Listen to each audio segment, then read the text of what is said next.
가자 갈릴리로 하는 제목으로 말씀의 은혜를 받고자 합니다. 오늘 본문 말씀이 포함된 마태복음 28장은 여인들의 등장으로 시작합니다.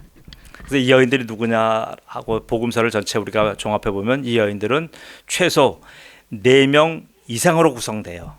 자, 곧 7귀신 들렸던 막달라 마리아가 그 주연이고요. 또 하나 헤롯 안디바의 청지기인 구사라는 사람, 이제 구사의 아내 요한나, 그리고 세베대의 아내로 추정되는 살로메, 그리고 글로바의 아내 마리아, 그리고 그들과 함께 했던 또 다른 여자들입니다. 그럼 뭐예요? 최소한 3명 이상의 그 복수, 여러 명의 10명은 안 넘겠죠. 그 정도 인원이 지금 같이 함께 얘기하는 겁니다. 꽤 많은 여인들이 예수님의 무덤으로 달려갔어요. 오늘 사건이 그겁니다. 그들이 예수님의 무덤으로 달려간 이유는 뭡니까? 그건 단 하나예요. 예수님의 시신, 돌아가신 시신 위에 향유를 바르고 향품을 드리기 위해서예요. 이는 시신의 부패를 방지하려고 하는 현실적인 이유와 함께 여인들이 예수님에 대한 갖고 있는 사랑과 존경, 그걸 나타냅니다. 사실 여인들의 이러한 행동은 별 큰 의미가 없어요. 왜냐하면 이미 아리마대 요셉과 니고데모가 예수님의 시신을 장례할 때 충분한 향유와 향품으로 예수님의 시신을 잘 모셨기 때문에 그래요.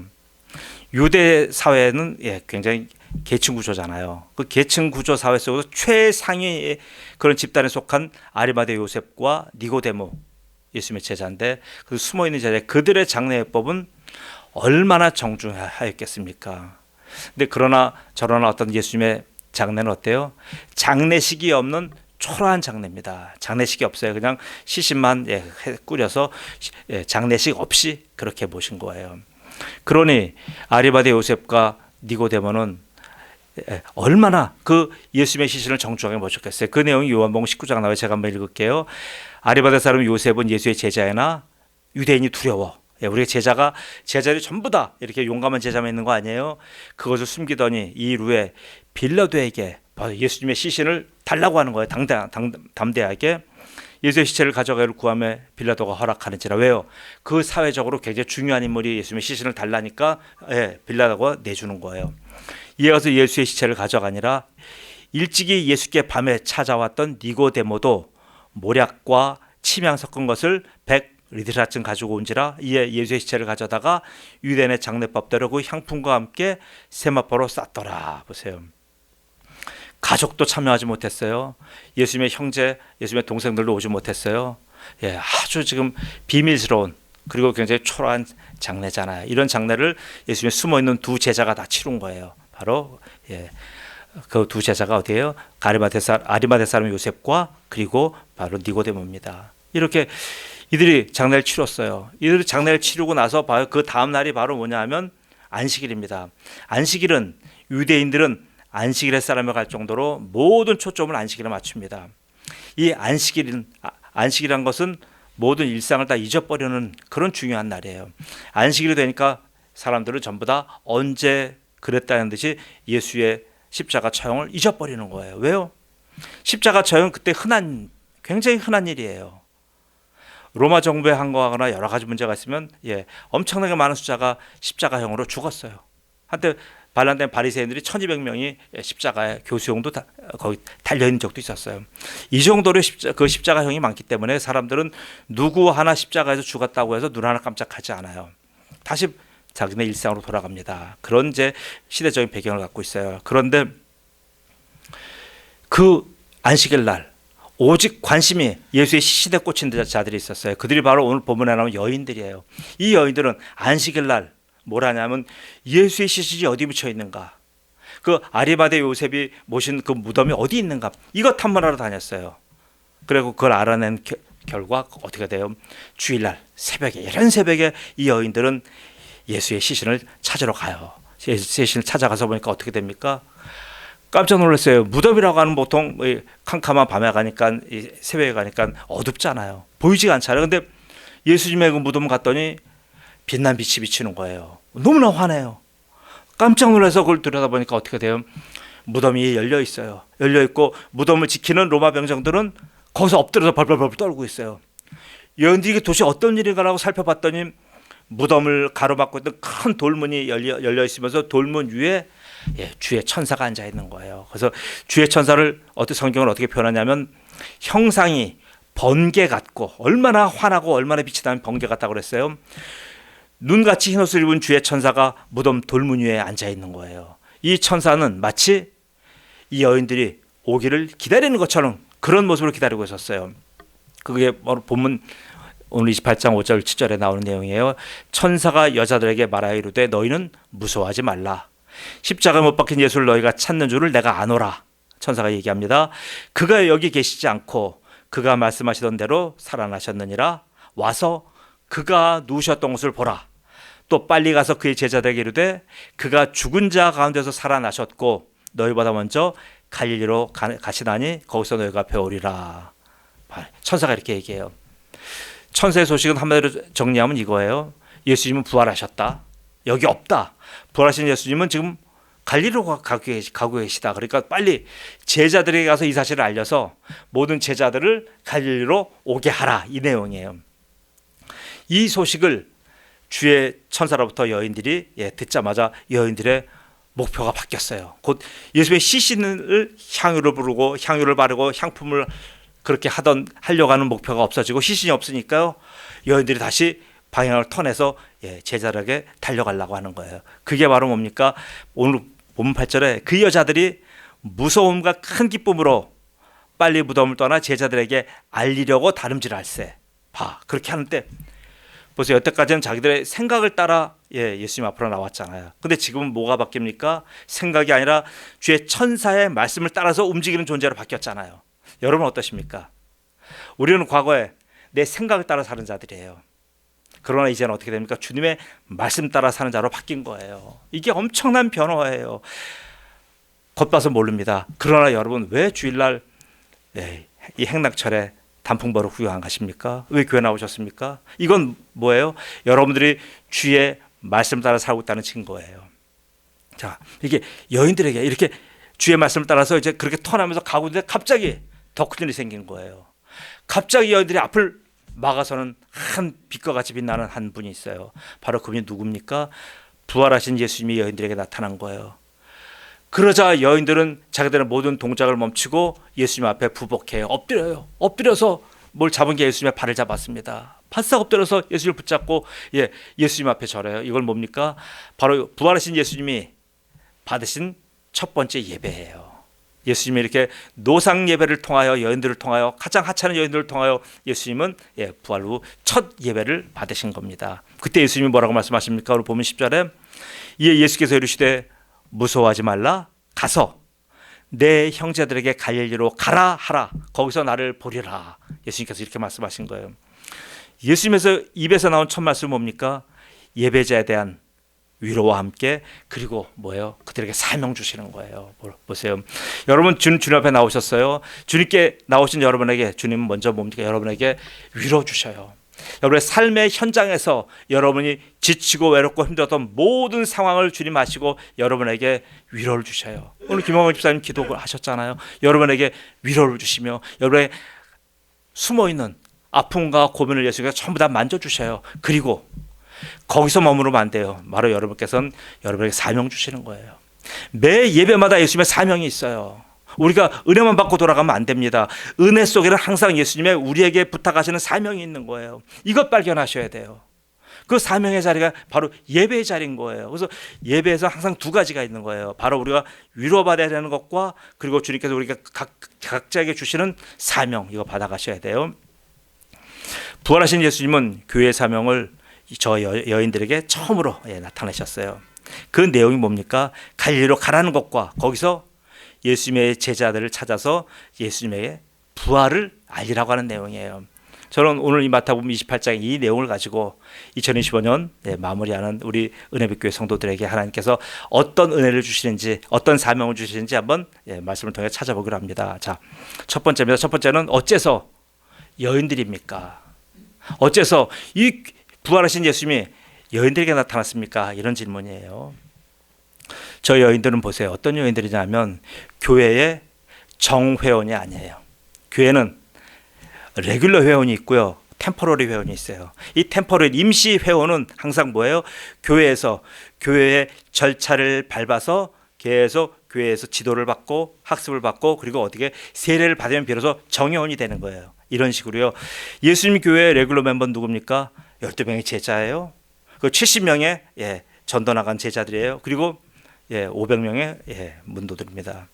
이 여인들은 이 500명에 속해 있는지 속해 있지 않은지 그건 잘 몰라요. 그러나 속해 있는 것 같지 않아요. 예수님의 그 교회 임시 멤버는요 누구예요? 5병의 사건에 모였던 5,000명, 그리고 또 7병의 사건에 모였던 4,000명, 이런 사람들이 바로 템포러리 멤버십이에요. 근데 이분은 성경에 뭐라고 표현합니까? 이분들을 많은 사람들, 무리들, 이렇게 표현하는 거예요. 그런 사람들 중에서 한편 오늘 예수님은 이런 무명의 일단의 여인들을 만나 주었습니다. 왜요? 그 여인들은 예수님과 같이 함께 다니면서 먹고 마시고 3년 동안 같이 동고동락했던 예수님의 제자들과는 달라요. 그렇게 훈련받지 않은 분들이에요. 그렇게 훈련받지 않은 이런 무명의 여인들에게 예수님이 나타나셔서 그들에게 위로와 함께 사명을 주신 겁니다. 보세요. 그럼 왜 그랬을 것 같아요, 여러분? 베드로, 야고보, 요한 같은 이런 수제 작급들한테 예수님이 사명 주셔야 되는 거 아닙니까? 그들이 얼마나 수고했어요.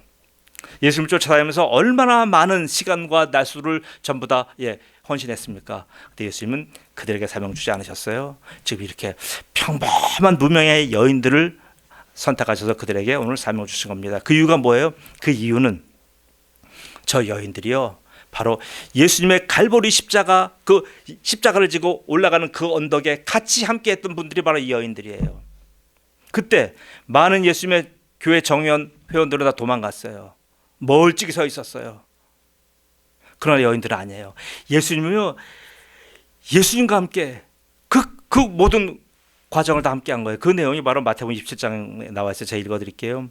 예수를 섬기며 갈릴리로부터 따라온 많은 여자가 거기 있어. 갈릴리로부터 찾아온 거예요. 이 여인들은 대단하잖아요. 예루살렘에 사는 여인들이 아니에요. 저 갈릴리 변방에서부터 그 머나먼 길을 예수님을, 장례를, 십자가 오르는 예수님을 쫓아온 여인들이에요. 많은 여자가 거기 있어 멀리서 바라보고 있으니 그 중에는 막달라 마리아와 또 야고보와 요셉의 어머니 마리아와 또 세베대 아들들의 어머니도 있더라. 자, 상황이 그와 같았기에 예수님은 보세요, 저 여인들을 이렇게 중시한 거예요. 저 여인들에게요, 예수님은 부활의 첫 모습을 여인들에게 보여준 거예요. 그래서 이 여인들은 어떤 축복받았습니까? 예수님의 공생의 마지막 장면을 예수님과 함께 했고 부활하신 예수님과 함께 첫 장면을 같이 했던 거예요. 보세요, 이 여인들이 얼마나 대단하냐면요, 이 여인들은 모든 예수님의 교회 정회원들이 다 도망간 그 순간에도 이 여인들은 끝까지 예수님을 쫓아갔어요. 너무나 처절하게 쫓아가요. 예수님이 십자가 지고 갈 때 강제로 예수님의 십자가를 같이 함께 지고 간 사람이 있어요. 누굽니까? 바로 그 사람은 바로 구레네 사람 시몬이에요. 그 사람은 억지로 붙들려서 십자가를 지고 갔어요. 그때 그 뒤를 쫓아가던 여인들이 있습니다. 그 여인들 보세요. 또 백성과 그를 위하여 가슴을 치며 슬피 우는 여자의 큰 무리가 따라오는지라. 이게 누가복음 23장 말씀이에요. 예수님을 쫓아서 가슴을 치면서 울면서 애곡하면서 쫓아간 분들이 다 여인들이에요. 그러니까 예수님이 그 여인들을 보면서 하도 슬피 울고 하도 슬피 울고 하도 예수님을 애통해 하니까 어떻게 해요? 예수님이 십자가를 지고 가시면서 뒤를 돌아보면서 그 여인들에게 하는 얘기입니다. 그를 향하여 이르시되 예루살렘의 딸들아, 나를 위하여 울지 말고 너희와 너희 자녀를 위하여 울라, 이렇게 말씀하실 정도로 이 여인들이요, 이렇게 예수님을 끝까지 쫓아간 겁니다. 그래서 본문에 이 나온 이 여인들은 그렇게 많은 여인들 중에서 끝까지 예수님과 함께 했던 분들이에요. 바로 여러분 찬송가 147장의 내용이 그겁니다. 거기 너 있었는가? 그때에 주님 그 십자가에 달릴 때 때로 이 일로 나는 떨려 거기 너 있었는가? 그때 이 찬양 있잖아요. 그 찬양과 같이 여인들은요 끝까지 함께 간 거예요. 이 무명의 여인들은요 어떤 대가 필요 없고요, 주님께 그렇게 많은 제자들처럼 많은 혜택을 받지 못했지만 이 여인들이 끝까지 주님 쫓아간 거예요.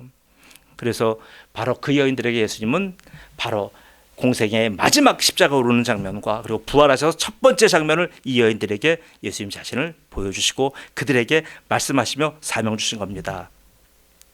첫 번째는 어째서 여인들입니까? 두 번째는 어째서 갈릴리입니까? 그럼 부활하신 주님께서 그냥 갈보리 언덕에 십자가 지은 갈보리 언덕으로 오라 하면 다 알잖아요. 그 십자가 진 그 장소를 누가 모르겠습니까? 근데 예수님께서는 갈릴리로 오라는 거예요. 그러면 보세요. 갈릴리라고 하는 건 여러 가지예요. 갈릴리 지역이 있고요. 갈릴리 호수가 있고요. 그럼 어디로 오라는 얘기예요? 갈릴리 지역은 예전부터 바로 이 구약으로 12지파가 분배받은 땅인데 어디냐면 바로 아셀과 스불론 지파가 분배받은 땅이에요. 그 땅은 이방 사람들이 많이 섞여 사는 땅이에요. 그러면 그리로 오라는 얘기인지, 그럼 갈릴리 호수로 오라는 얘기인지, 아니면 갈릴리 호수면 도대체 어떤 도시, 어떤 마을로 오라는 얘기인지 전혀 구체적인 지침이 없어요. 이렇게 해서 어떻게 움직입니까?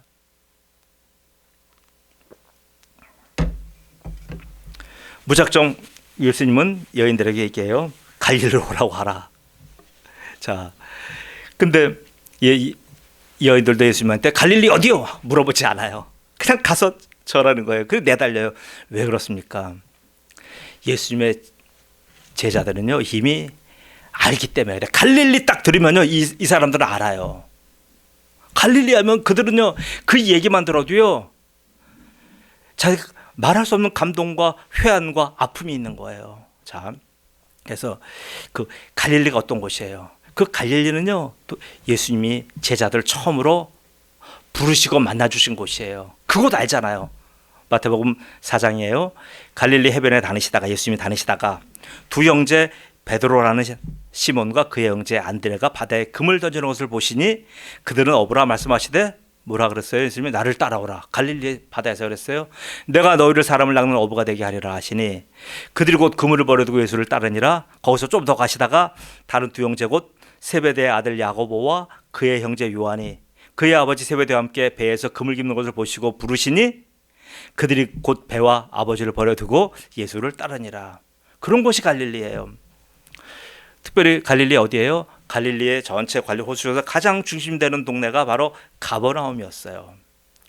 이런 장소를 저들이 어떻게 잊겠습니까? 예수님을 처음 만난 그곳을 저들이 어떻게 잊어요? 그 예수님과의 그 추억이 어렸던 그 장소를 어떻게 잊습니까? 예수님은 갈릴리 가버나움에서요 엄청난 일을 하셨어요.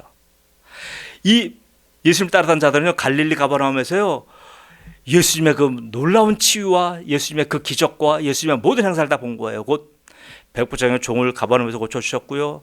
4명의 친구가 지붕을 뜯고 거기서 중풍병자를 내렸을 때 그 중풍병자도 고쳐주신 것을 목격했고요.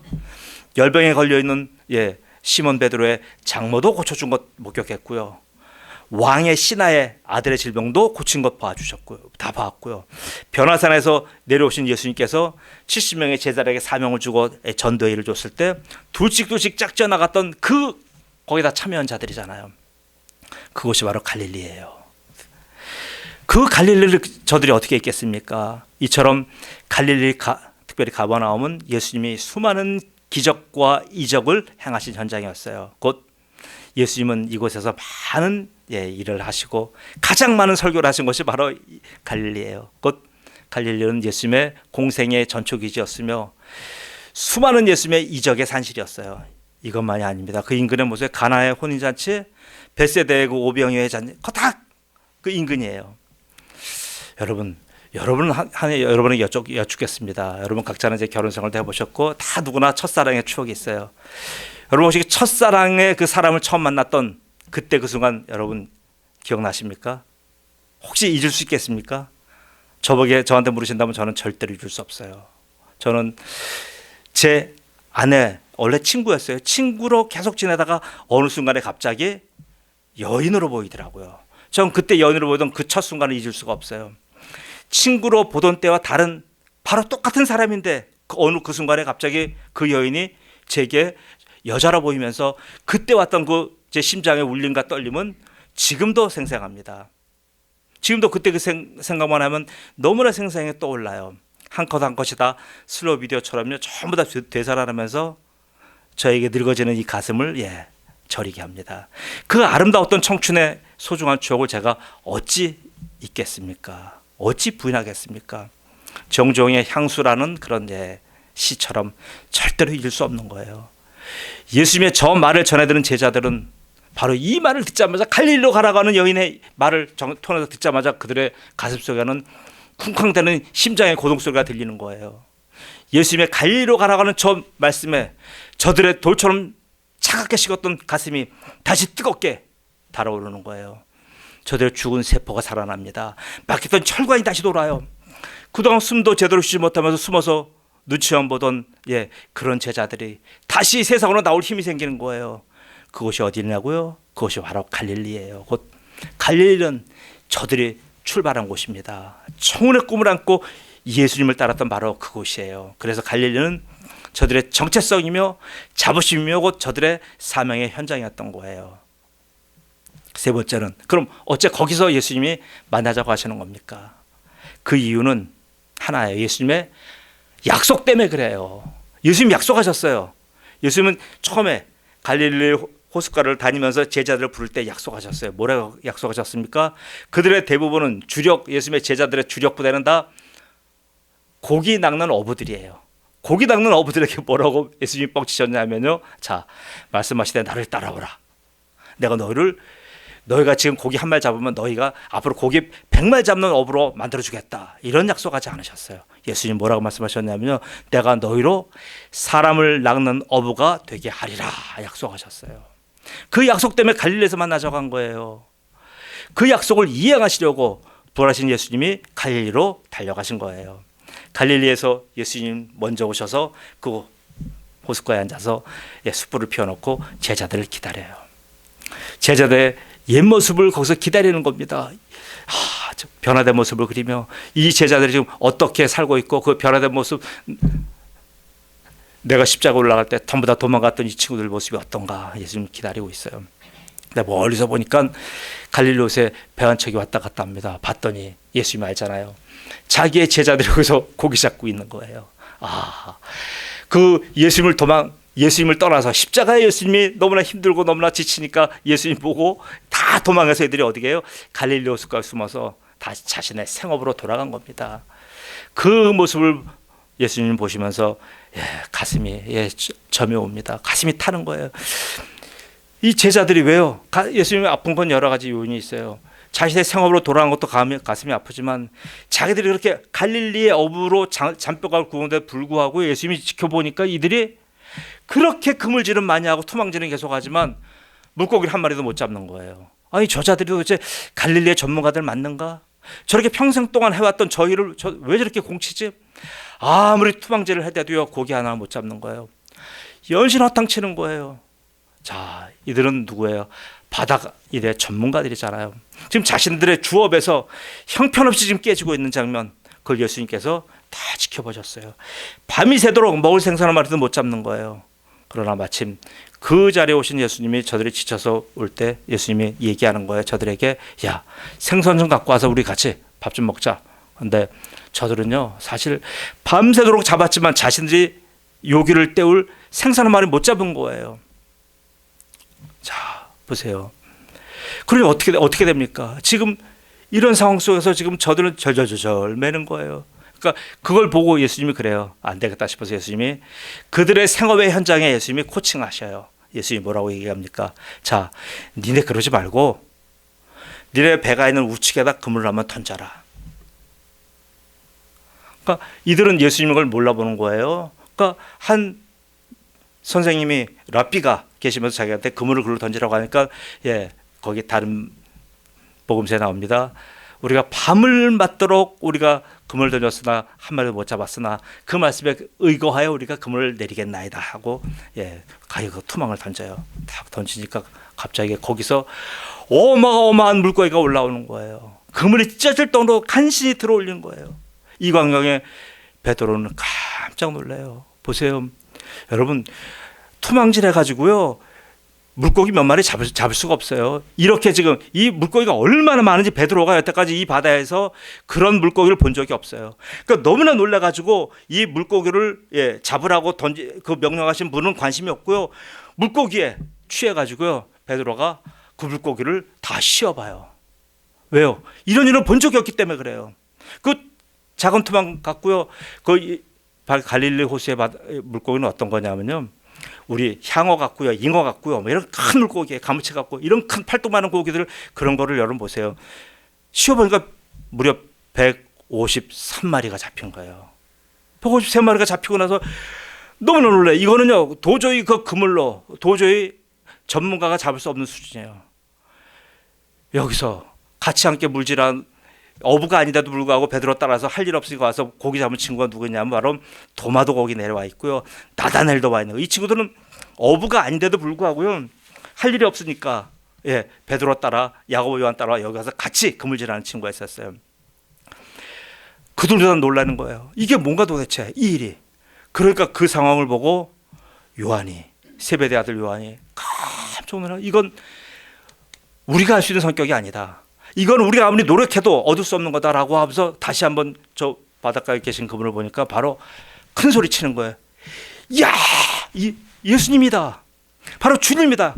그래서 소리를 크게 질러요. 그 내용이 바로 요한복음 21장 7절이에요. 제가 읽을게요. 예수께서 사랑하시는 그 제자가 베드로에게 이르되, 요한이 베드로에게 외치는 거예요.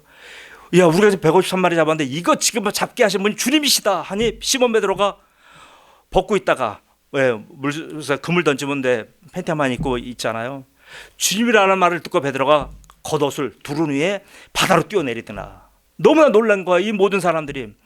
베드로가 비로소 예수님을 발견한 거예요. 그 부르심의 땅 갈릴리에서 예수님을 다시 만나게 된 겁니다. 사랑하는 성도 여러분, 갈릴리가 바로 이런 곳이에요. 갈릴리는 주님이 제자들을 인정해 주신 그곳입니다. 제자들이 낙심하여 다시 갈릴리에 숨었다 할지라도 주님은 다시 그 제자들을 부르셔서 그들에게 혼내지 아니하시고, 왜 나를 떠나 도망갔니? 왜 너는 날 숨었니? 그렇게 나한테 너의 신앙을 고백하더니 너 지금 이게 뭐니? 한 번도 혼내신 적 없어요. 그리고 그들에게 다시 또 기회를 주신 겁니다. 첫 번째 예수님이 부르실 때는 제자들이 뭔가 메시아가 오시니까 뭔가 할 것 같다, 뭔가 정권을 잡을 것 같다, 세속적인 욕심 갖고 아무것도 모르고 주님 따랐어요. 그러나 그때는 뭐예요? 선택받았다고는 영웅심 있잖아요. 그런 걸 따라갔지만 지금 뭐예요?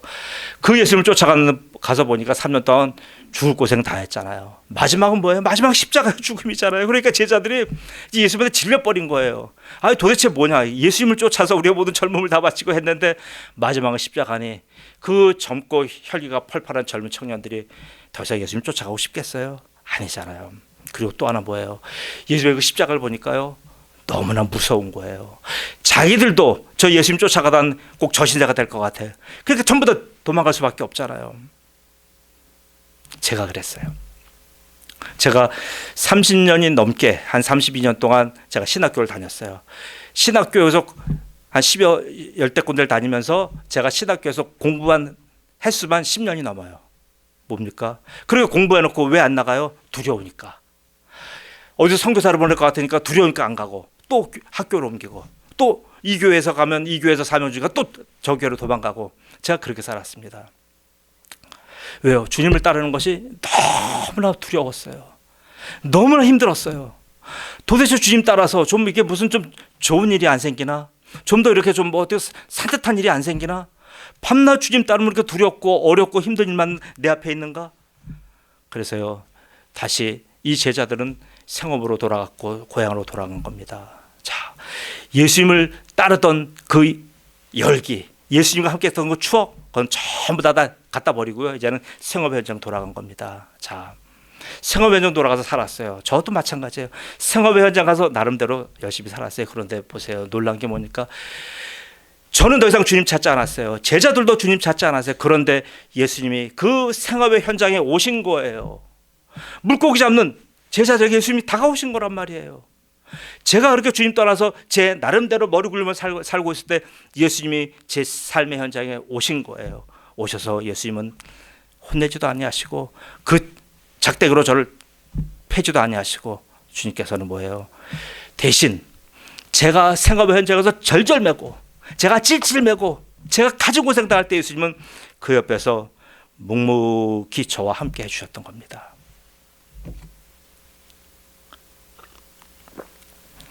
그리고는 그 생업 야 당장 때려치고 나에게 와. 주님 그렇게 말씀 안 하셨어요. 오히려 제가 그 생업을 질질 매고 계실 때 예수님은요 오히려 저의 생업을 현장을 축복해 주셨어요. 축사해 주셨어요. 그 결과가 뭡니까? 오늘 물고기 153마리 잡은 게 그거잖아요. 저도요 그렇게 해서 제가 주님 따라서 제 멋대로 장사도 하고 자영업도 하고 사업도 했는데 엄청나게 돈이 벌리는 거예요. 물론 다 없어졌지만 너무나 정신을 못 차릴 정도로 돈이 들어오는 거예요. 그때 물고기 153마리가 들어올 때 저는 알아차렸어야 돼요. 이거는 내 힘으로 되는 게 아니다라는 걸 저는 알고 있었어야 돼요. 건축의 문화에 아니 아무것도 모르는 자가 일을 하니까 뭐 이렇게 사람들이 많이 찾아오고 그렇게 막 그냥 일거리가 들어오고 돈이 오는지 정신을 못 차리겠더라고요. 물고기 153마리가 들어올 때 제가 알아차렸어야 돼요. 이거는 내 힘이 아니라 지금 주님께서 내게 내 생업 현장에 찾아오셔서 나와 함께 하시며 주님께서 내가 너를 찾고 있고 내가 너와 함께 일을 하고 싶다고 하는 주님의 메시지가 있는 걸 제가 알아차렸어야 돼요. 그러나 몰랐어요. 저는 더욱더 돈을 많이 벌어서 더욱더 세상에서 열심히 잘 살아보겠다고 하는 좋은 계획들을 갖고 있었어요. 아파트를 샀어요. 땅을 샀어요. 조금 더 있으면 빌딩도 살 것 같아요. 여러분 주님께서 그때 여러분도 삶의 현장에서 그럴 거예요. 여러분이 다른 데로 열심히 삶을 살고 있을 때 주님께서 여러분이 상상할 수도 없는 축복 여러분 다 한 번씩 받았을 거예요. 물고기 153마리라는 엄청난 축복을 여러분 받았을 거예요. 여러분 그거 받았을 때 알아야 돼요. 주님이 내게 계속 축복 주셔서 이 일로 나를 계속 복 주시겠다? 아니에요. 여러분 그 153마리 주는 것은요 바로 뭐예요? 그것은 표적이에요. 표적은 항상 주님의 메시지가 있는 거예요. 그걸 통해서 주님께서 하시고자 하시는 주님의 마음과 말씀과 계획이 있는 거예요. 그거 알아차리셔야 돼요. 근데 그걸 모르고 이 물질적인 축복에 취해가지고요 주님이 그거 보고 오고 간 데가 없었어요. 자, 사랑하는 성도 여러분, 여러분의 갈릴리는 어디입니까? 먼데, 그리고 과거에 예수님 만났던 그때 여러분 떠올리지 마세요. 지금 여러분의 갈릴리는 여러분이 서 있는 여러분의 현장 바로 그곳이에요. 그곳이 갈릴리예요. 그곳은 지금 현재 주님이 함께 하시는 삶의 현장인 겁니다. 여러분이 생업을 하시든 뭘 하고 계시든 지금 주님께서 여러분과 함께 하고 계셔요. 그 현장에서 여러분 혹시라도 물고기 153마리가 꼬리라도 보이거든 여러분 무심코 넘기시면 안 돼요. 야, 뒤는 나한테 물질 축복이다. 아니요. 그건 물질 축복 줘 갖고요. 우리한테 딱 누리게 하셔서 그 끝은 뭡니까? 끝은 먼지잖아요. 끝은 먼지예요. 우리는 먼지 같은 존재예요. 여러분은 시신을 많이 보셨을 거예요, 여러분. 저는 시신을 본 정도가 아니고요. 몇백 년 된 무덤 속에 저는 들어가 봤어요. 몇백 년 된 그 석관 무덤 속에 저는 들어갔어요. 들어갔더니 거기 뭐가 있어요? 한 사람의 양반이 누워 있다고 하는데 요만큼 밀가루보다 더 곱고 붉으스름한 흙 요거 조금 있더라고요. 그게 인생이에요. 먼지잖아요. 그 사람한테 따져보니까 조선시대의 유명한 관료였어요. 그런 사람이 거기 누워 있다 보니까 거기 뭐예요? 먼지밖에 없어요. 우리 그런 존재예요. 곧 조금 있으면 여러분과 저는 그런 먼지밖에 안 되는 존재. 누가 우리를 기억해 주겠습니까? 근데 그런 존재에게 주님께서 우리에게 함께 해주신다는 건 뭡니까? 우리가 단지 먹고 마시고 사는 그 이상의 우리에게 사명이 있다는 얘기예요. 여러분 오늘 우리 삶의 현장에서 물고기 153마리가 여러분 발견됐다는 것은 이런 주님께서 우리에게 지금 주신 사명이 있다는 얘기예요. 여러분의 생업의 현장에서 지금 많은 축복들을 받고 계시는 분들 계셔요. 그러나 그것을 단지 잘 먹고 잘 사는 데 초점 맞추지 마세요. 그거 조금 있으면 지나갑니다. 그 생업의 현장은 내 60만을 위해서 사용하는 것 아니에요. 거기에 주님께서 함께 해주신다는 것은 바로 생업과 함께 나의 사명의 현장이라는 뜻이에요. 여러분 사명이 있다고 해서 갑자기 여러분 뭐 목사다라 선교사다라 이거 아니에요. 여러분의 삶의 현장이 생업의 현장인과 동시에 바로 그것이 생명의 현장이며 성화의 현장인 거예요. 이게 바로 여러분의 갈릴리인 거예요. 저는 이 아침에 나오신 성도 모두가 여러분의 삶의 현장에서 그것을 가지고 먹고 마시는 삶의 현장으로만 치부하지 마시고 주님이 함께 하셔서 주시는 모든 축복으로 바로 이것이 주님이 주시는 생명의 현장이요, 주님께서 내게 생명을 나눠주라고 하시는 바로 사명의 현장인 것을 발견하는 귀한 종들 되시기를 예수님으로 축복합니다. 아멘. 기도합니다.